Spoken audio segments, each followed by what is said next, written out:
Bien, amados hermanos, les habla su hermano Mordecai Ben Isaac de la ciudad de Bucaramanga, desde nuestra Kehilá MC Chalón Internacional en la ciudad de Bucaramanga. Vamos a continuar con nuestros estudios sobre el Sefer de Eclesiastés. Hoy me corresponde a mí la porción del capítulo 9, versículos 1 y 3. Pero antes vamos a hacer una pequeña oración para poner este tiempo en manos del Eterno y terminar de igual manera. Amado Padre Eterno, te damos gracias, Elohim nuestro, Rey del universo, porque tú permites todo esto, que hagamos todo esto para ti, Padre.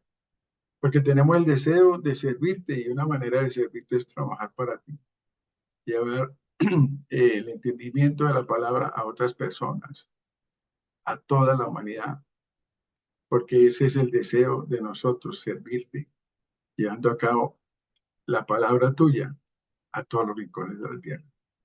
Te pedimos, amado eterno Elohim, que seas tú dirigiendo esta conversación, esta charla, Padre, y que salga de nuestra boca palabras dulces, palabras llenas de miel, que nuestros labios pronuncien, palabras que lleguen al corazón de cada uno de mis hermanos.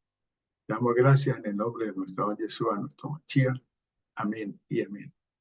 Bien, amados hermanos, voy a compartir una presentación.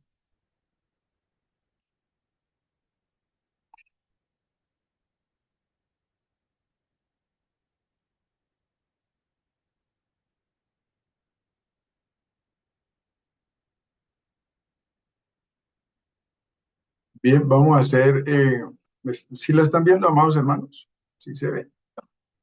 Ahí se ve, mi hermano. Solo falta que la pongas grande y ya.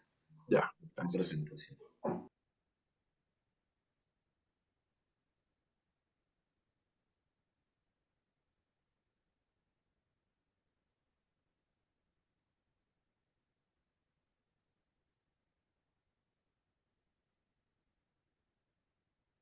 Vamos a hacer la bendición por la Torá.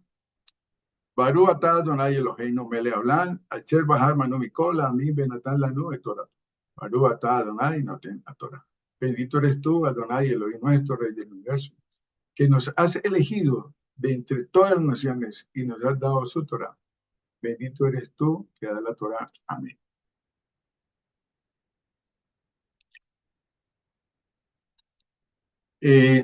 Me corresponde a mí llevar la palabra del libro de Eclesiastés, capítulo 9, versículos del 1 al 3, y yo le dejé el título que se repite muchas veces en este libro, Debajo del Sol.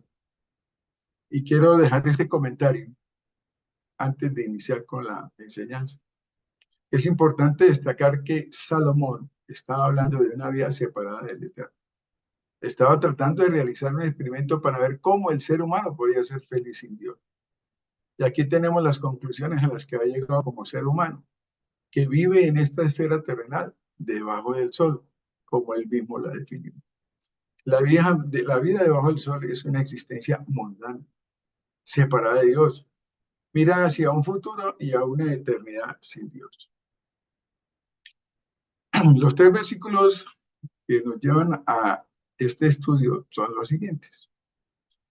Por todo ello dediqué mi corazón para declarar que los justos y los sabios y sus obras, todas estas cosas están de las manos de Dios, aún el amor y el odio, pero el hombre no lo sabe, aunque todo está delante de ellos. Todo acontece a todos de una misma forma. Lo mismo le ocurre al justo que al impío, al bueno, al puro y al impuro, al que ofrece sacrificios y al que no lo hace, tanto el recto como el pecador, al que jura en vano como el que respeta su juramento. Tal es el mal entre todo lo que ocurre debajo del sol, que hay una misma suerte para todos y que el corazón de los hijos del hombre está lleno de maldad y que la locura anida en su corazón mientras viva y después de esto a los muertos. Debajo del sol, ¿qué ocurre debajo del sol? Se refiere a todo lo que ocurre en este mundo material y terrenal, sin tener en cuenta la perspectiva espiritual o divina. Parece ser que los proverbios Salomón los escribió en un tiempo y después al final de su vida hizo esta reflexión. Para muchos estudiosos y para muchos lectores de la palabra del Eterno, muchos ateos, este es un libro que tienen ellos como caballito de batalla porque dicen que es antitorá, porque el hombre más sabio se apartó del Eterno y que todo lo hacía por su propio bien. Y veamos qué más quiere decir debajo del sol. La vida del sol es una existencia mundana, separada de Dios. Mira hacia un futuro y una eternidad sin Dios.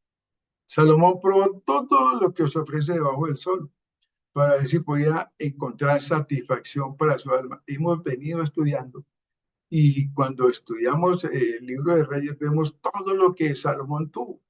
Mujeres, riqueza, poder, dominio, todo. Pero él escudriñaba, buscaba más en su alma, buscando con esa sabiduría que tenía el saber profundo del comportamiento humano. Entonces, Salomón probó todo lo que se ofrece debajo del sol para ver si podía encontrar la satisfacción para su alma. Todas las enseñanzas de este libro deben ser interpretadas a la luz de esta perspectiva. Salomón intentó buscar qué. Él dice que del conocimiento, la búsqueda del conocimiento, y llegó a una conclusión. En Eclesiastés capítulo 12, que lo vamos a ver después, versículo 22, dice, el mucho estudio es fatiga para el cuerpo. Entonces, eso invitaría a cualquiera a decir, no, pues yo mejor no estudio la palabra del Eterno, porque voy a terminar fatigado.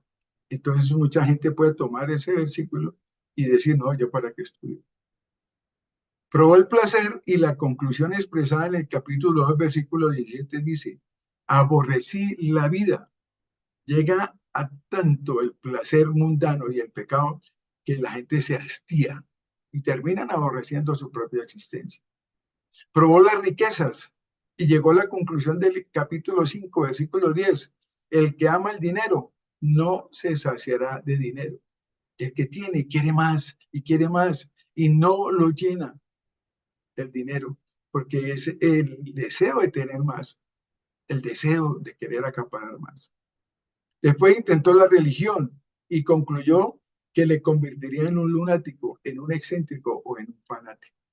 Recordemos, amados hermanos, que él se casó con muchas mujeres paganas de muchas religiones y obviamente que se contaminó con ellas. Luego probó la fama y intentó practicar la moralidad. Y todo lo que pudo decir fue todo lo que era vanidad y aflicción del espíritu, que también ya hemos estudiado ese concepto.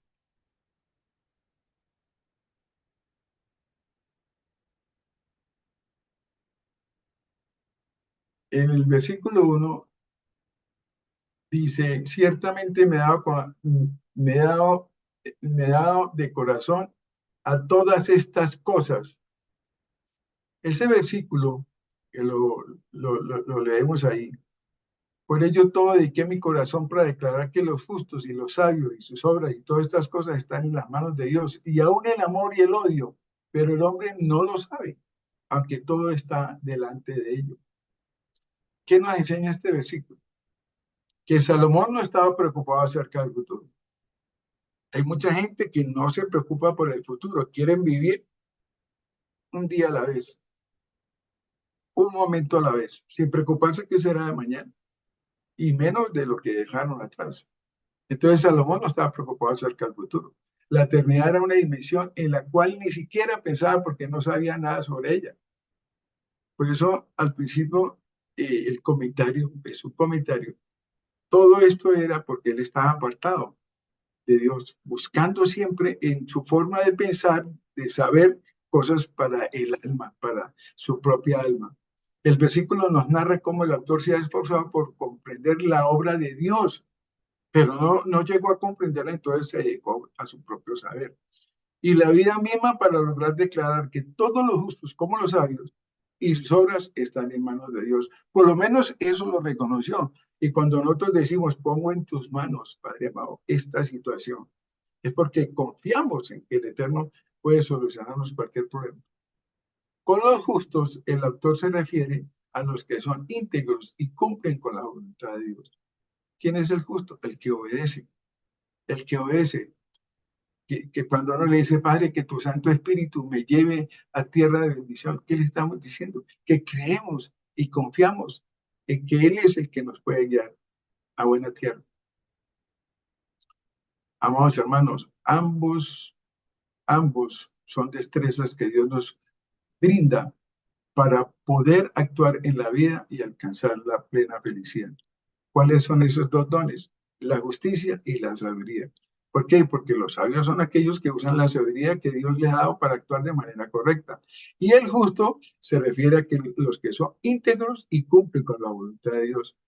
Cuando nosotros podamos decir que somos justos y somos sabios, estamos completamente llenos de su rueda de santidad, porque nos ha llevado primero a ser justos y luego a ser sabios, a cumplir con la voluntad de Dios y a tomar las decisiones correctas.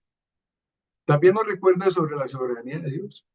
Amados hermanos, cuando nosotros desconocemos la soberanía de Dios, nos ponemos en contra de él. Y como todo está en sus manos, la sabiduría de Dios es reconocer que todo está en sus manos. Cuando nosotros vamos corriendo y encontramos un muro de 3 metros, a nosotros nos cuesta mucho trabajo escalarlo por los propios recursos, ¿sí? Pero si nosotros encontramos un problema en nuestra vida, que puede ser como ese muro de 3 metros, y le pedimos al Eterno que nos ayude a solucionarlo, y Él en su infinita voluntad lo puede hacer y en su soberanía lo hace. Y nosotros sabemos que tenemos un Dios poderoso, que todo lo puede hacer, porque para Él nada es imposible. Muchas veces el ser humano quiere tener el control de todo y a veces la gente se llena de soberbia. No, es que yo hice, yo trabajé, yo tengo tantos títulos y me he ganado esto con mi propio esfuerzo y yo controlo mi vida. Pero llegan los problemas, las enfermedades y ahí se derrumba todo, porque creen tener el control de su propia vida, pero no es cierto. Este versículo nos muestra que Dios es el único que tiene el poder sobre todas las cosas y nuestras acciones no siempre podrán cambiar el curso de los acontecimientos, por más esfuerzo que invirtamos. No podemos subir un codo a nuestra estatura. Si queramos ser más altos, no lo podemos hacer. Amados hermanos, por lo tanto es importante tener en cuenta que debemos depender de Dios y alabarlo en cada momento. Alabarlo, darle gracias en todo tiempo por todas las circunstancias que estemos pasando. A Él tenemos que alabarlo siempre, todo el tiempo, darle gracias. En el versículo 2 dice, todo acontece a todos de una misma forma. Lo mismo le ocurre al justo que al impío, al bueno y al bueno y al puro, y al impuro, al que ofrece sacrificios y al que no los ofrece, tanto al recto como al pecador, al que jura en vano como al que respeta su juramento. A Salomón le parece que la dirección que uno tome puede ser la correcta. Recordemos que él está actuando fuera del control de Dios.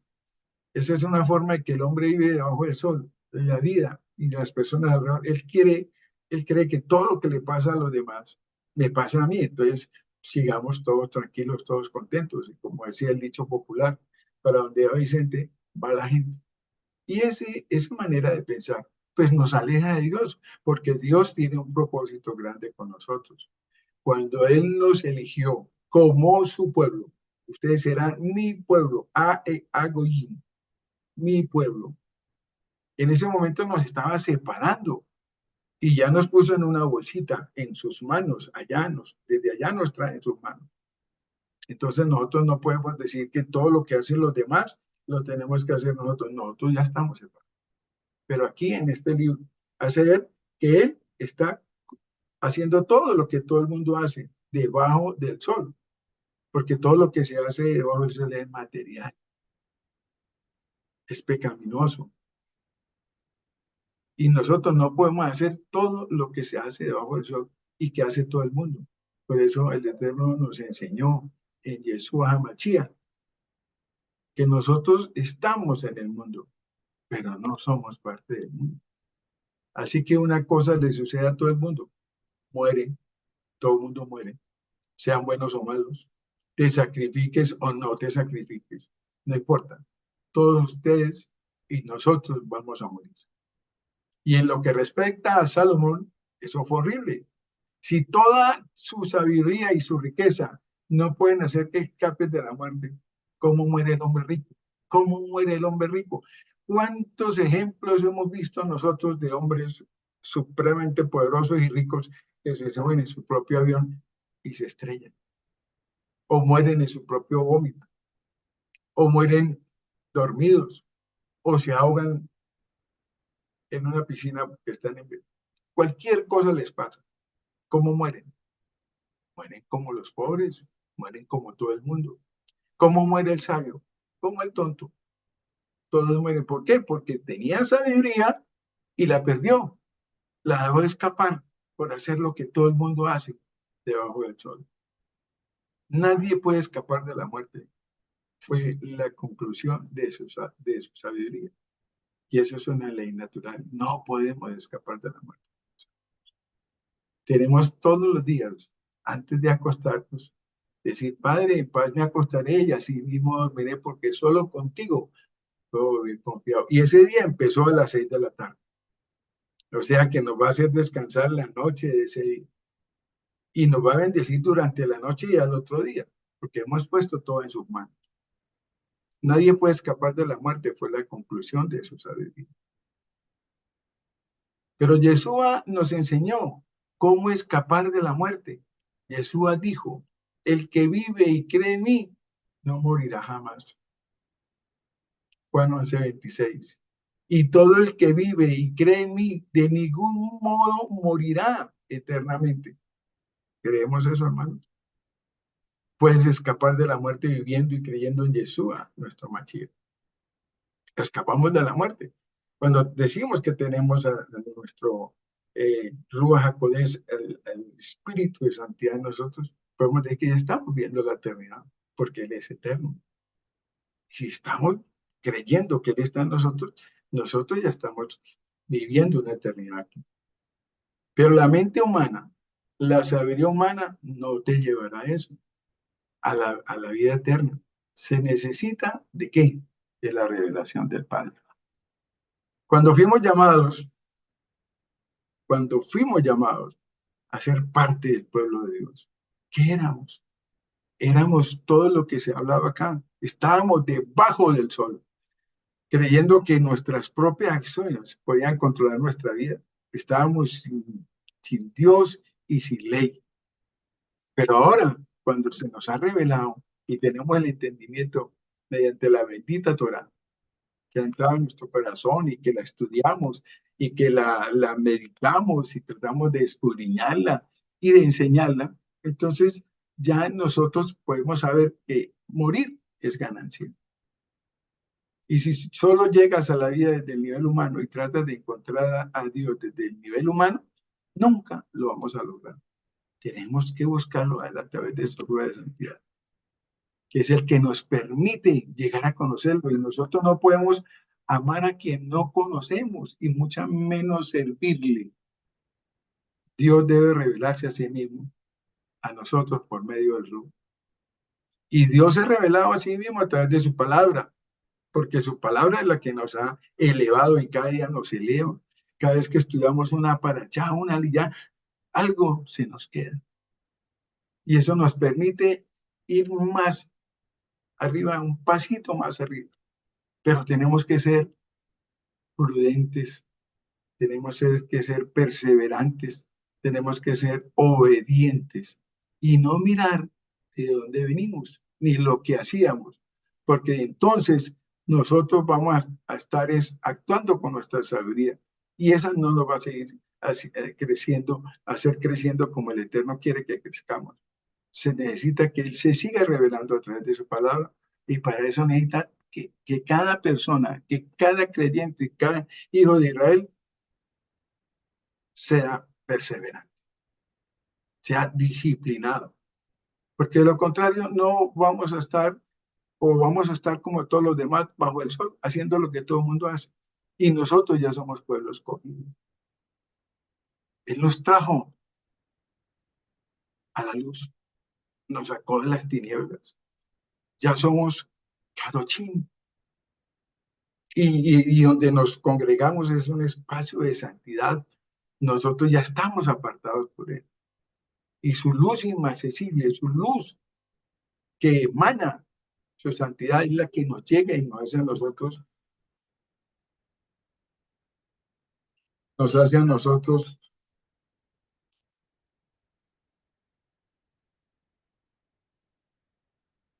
nosotros apartados. Y si solo llegas a la vida desde el nivel humano y tratas de encontrar a Dios desde el nivel humano, vuelvo y repito eso, nunca lo lograrás. Dios debe revelarse a sí mismo a usted por medio del cuerpo.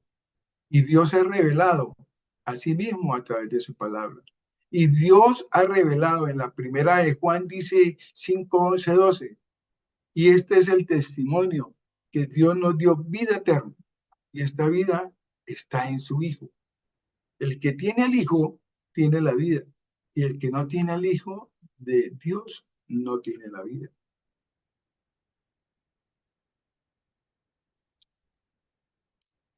En el versículo 9:3, este mal hay entre todo lo que se hace debajo del sol, que un mismo suceso acontece a todos, y que el corazón de los hijos de los hombres está lleno de mal y de insensatez durante toda su vida, y que después de esto se van con los muertos. Amados hermanos, hemos aprendido mucho de que, nosotros tenemos un corazón que es engañoso. Este versículo de la insensatez del corazón de los hijos de los hombres durante toda su vida. Nosotros siempre tenemos un corazón engañoso, y por eso nosotros oramos y le pedimos al Eterno que siempre podamos sembrar en lo espiritual. ¿Y cómo sembramos en lo espiritual? Obedeciendo, guardando los mandamientos, haciendo todo lo que Él y su palabra nos ha revelado. Ese Yeser hará debe inclinarse no al mal, porque ese es el Yeser hará, sino vencer ese Yeser hará y buscar que nosotros, ese corazón, no permita que nosotros caigamos, porque es lo más engañoso que hay. La insensatez se refiere que uno está fuera de juicio y fuera de cualquier sabiduría en nuestras decisiones y comportamientos. El insensato no es sabio, el insensato toma decisiones incorrectas, el insensato se comporta de la peor manera. ¿Por qué? Porque es el corazón, la insensatez del corazón, el que lo lleva a ese error crucial. En este versículo también vemos y se menciona que después de esto nos vamos con los muertos. O sea, amados hermanos, si nosotros no nos preparamos para el día de la muerte y no curamos nuestro corazón de la insensatez, de las malas decisiones y del mal comportamiento, pues llegará ese momento en que nosotros vivimos una vida debajo del sol, lejos de Dios, lejos de los planes de Él. Y el plan del Eterno es perfecto. Recuerden, nos sacó primero de las tinieblas. Segundo, nos dio su bendita Torah. Tercero, nos dio al Machía. Y cuarto, nos tiene la vida eterna. Nos tiene el reino milenial. Nos tiene una vía para vivir con Él y reinar con Él. El versículo menciona que después de esto nos vamos a los muertos. La perspectiva de la muerte puede ser muy difícil de aceptar, pero es una realidad a la que todos nos enfrentamos. La muerte nos recuerda que nuestra vida en la tierra es temporal. Leí alguna vez que la vida del hombre es como una haz de luz que pasa a través de un cristal. Es efímera. O sea, es tan rápido que no se siente comparada, por ejemplo, con la vida del universo. Es tan sutil y pasajera que vivir 70, 80, 90 años en comparación con la eternidad no es nada. Entonces, ¿cómo la vamos a desperdiciar nosotros debajo del sol, haciendo todo lo que va en contra de lo que el Eterno nos ha revelado? Nos está revelando. Por eso, amados hermanos, estar en este camino es vivir en un shalom, en una paz, sabiendo que nos estamos preparando para ese cambio de vida, para ese momento que sucede en fracción de milésimas de segundo. Es un instante entre la vida y la muerte, pero debemos prepararnos. ¿Y cómo vamos a prepararnos? No en miedo, no en temor, sino en llevar una vida justa y sabia, para que podamos nosotros encontrar esa promesa que el Eterno nos da. Entonces, la vida en la tierra es temporal y que debemos aprovechar cada momento para honrar a Dios y vivir de acuerdo con su propósito. Honrarlo, servirle y vivir de acuerdo a su propósito, obedecerle. Ustedes conocen el versículo poderosísimo de Apocalipsis 14, 12. Este versículo también nos invita a reflexionar sobre nuestra naturaleza pecaminosa, las situaciones que nos afectan y la importancia de tomar decisiones sabias y vivir de acuerdo a los propósitos de Dios. Este pasaje nos recuerda que la vida es temporal y que debemos aprovechar cada momento para honrar todo lo que hacemos. Quiero terminar, amados hermanos, con un versículo del hombre más sabio que escribió tanto los Proverbios como Eclesiastés. Y me pareció hermoso porque ahí hay toda una condición de lo que hace un hijo de Dios. Y dice Proverbios 8, 32, 36. Ahora pues, hijos, escuchadme, porque bienaventurados son los que guardan mis caminos. Escuchad la instrucción y sed sabios, y no la menospreciéis. Bienaventurado el hombre que me escucha, velando a mis puertas día a día, aguardando en los postes de mi entrada, porque el que me halla la vida y alcanza el favor del Eterno. Pero el que peca contra mí, a sí mismo se daña. Todos los que me odian, aman. Amados hermanos, todos los que me odian, aman. ¿Y quiénes odian al Eterno? Los que viven en pecado. ¿Y qué es el pecado? Es la muerte. Amados hermanos, le doy gracias al Padre que me ha permitido llevar este corto mensaje, pero nos llena de esperanza de que todavía tenemos tiempo para prepararnos, vivir una vida en santidad, en justicia y con sabiduría, para que tomemos todas las mejores decisiones que nos acerquen al Eterno a través de su revelación, que podamos ser realmente esos caduchín que Él quiere que seamos. Si hay algo que nos está afectando nuestra santidad, que nos está distrayendo a los propósitos que el Eterno tiene para nosotros, es el momento de hacer el tipún, de corregirnos y hacer una introspección y decir, esto me está apartando, esto me está alejando, esto me está haciendo dudar, y ponerlo en las manos del Eterno y no tomar nuestras propias decisiones, porque no sabemos cuándo se termina nuestra existencia. Entonces, estar con el Espíritu del Eterno es tener el aceite en la lámpara. Y para tener el aceite en la lámpara tenemos que vivir en santidad. Vamos a hacer la bendición por la Torá. Barú atah Adonai Eloheinu melech haolam, asher natan lanu, Torat emet, beyai olam natá, betoheinu, Barú atah Adonai noten Torah. Bendito eres tú, Adonai, Elohim nuestro, Rey del universo, que nos ha dado la Torá de verdad y que implantaste vida eterna dentro de nosotros. Bendito eres tú, eterno, que da la Torá. Amén. Amados hermanos, toda Rabá desarrolló el ministro Mordecai Ben Isaac de la Kehilá MC Chalón Internacional, Bucaramanga. Chalón, chalón para todos. Un abrazo.